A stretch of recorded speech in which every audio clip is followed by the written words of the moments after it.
അപ്പൊ ഇന്ന് നമ്മളെത്തിയിട്ടുള്ളത് നമ്മളെ മലപ്പുറം വളാഞ്ചേരിയിലുള്ള ഒരു ഗുജറാത്തി ധാബയിലേക്കാണ്. ഇവിടെ മാത്രം കിട്ടുന്ന സ്പെഷ്യൽ പെപ്പർ മസാല അൽഫാം ഉണ്ടെന്ന് കാക്കു പറഞ്ഞപ്പോ എന്നാ പിന്നെ അതൊന്ന് ട്രൈ ആക്കി വെക്കാൻ വിചാരിച്ചതും പോരാ, അകത്ത് കയറി വെക്കുമ്പോഴോ നല്ല തിരക്കും. ഓർഡർ ആക്കി അവിടെ നിന്ന് തിന്നാന്ന് വിചാരിച്ചപ്പോ പടച്ചോനെ കല്യാണപ്പോരല്ല അത്ര തിരക്കും. ഫുഡ് നന്നായതുകൊണ്ടാണ്. ഇനിയിപ്പോ മേലെ സ്ഥലം ഉണ്ടോ വിചാരിച്ചിട്ട് മേലെ കയറിയപ്പോഴും അവിടെയും ഫുള്ള് തിരക്ക്. കിച്ചണിലാണെങ്കിൽ ഫുള്ള് വെട്ടലും ചേച്ചലും പിച്ച് ചീന്തിയും. അങ്ങനെ തിരക്കിന്റെ ഇടയിൽ കൂടെ ഏട്ടന് സുധീഷ് ഏട്ടന് വേണ്ടി ഫുഡ് അങ്ങ് ഓർഡർ ആക്കി.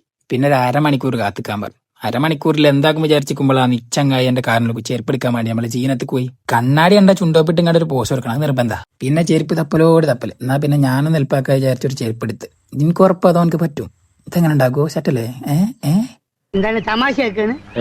അല്ല തമാശയാക്കാണ്. എന്താവും എനിക്കത് പറ്റിയില്ല. നല്ല ചെരുപ്പില്ല കായ്സ്. അങ്ങനെ ചെരുപ്പെടുക്കൽ കഴിഞ്ഞു. ഓർഡർ ചെയ്ത് ഫുഡ് എത്തിക്കണമെന്ന് വിചാരിച്ച് പൈസ ഒക്കെ പാടെ എടുത്തുങ്ങാണ്ട് കൗണ്ടർക്ക്. അവിടെ നമ്മൾ പുളിച്ചി കായ്സ്.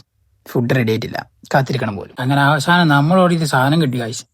സമയം എത്രയായിട്ടും ആൾക്കാരെ തിരക്കിന് ഒരു കമ്മിയില്ല. ഗുജറാത്തിലെ പെപ്പർ അൽഫാം കൊണ്ട് നേരെ പിന്നെ പെരേക്ക്.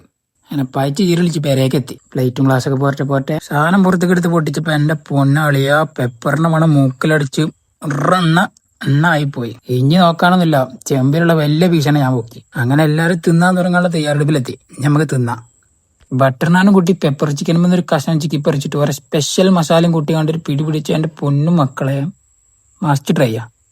കുറച്ച് ഏരി ഇഷ്ടപ്പെടുന്ന ആൾക്കാർക്കാണെങ്കിൽ ഇത് പറയണ്ട സീന്. എന്റെ എക്സ്പ്രഷൻ കണ്ടിട്ട് എല്ലാവരും പിന്നെ തീറ്റ തുടങ്ങി. കൊടുത്ത ബട്ടർ നാനൊന്നും പോരാഞ്ഞിട്ട് രാത്രി ചോറുന്നാലും ഉറക്കം വരുള്ളൂ പറഞ്ഞാണ്ട് ഒരു ചോറിലവർ വേറെ. ഞാൻ എന്റെ അൽഫാം കഥം ഇനി ഒരു തിന്നട്ടെ. അപ്പൊ ഈ സ്ഥലം വരുന്നത് വളാഞ്ചേരിയിൽ നിന്ന് കോഴിക്കോട് റോഡിന് കയറി കഴിഞ്ഞാൽ 1 കിലോമീറ്റർ പോയി കഴിഞ്ഞാൽ ഈ പമ്പിന്റെ ഓപ്പോസിറ്റ് കാണുന്നതാണ് നമ്മളെ ഗുജറാത്തി ധാബ. അപ്പൊ അടുത്ത വീഡിയോ ആയിട്ട് നമ്മൾ വീണ്ടും വരുന്നതാണ്. Bye bye Tata.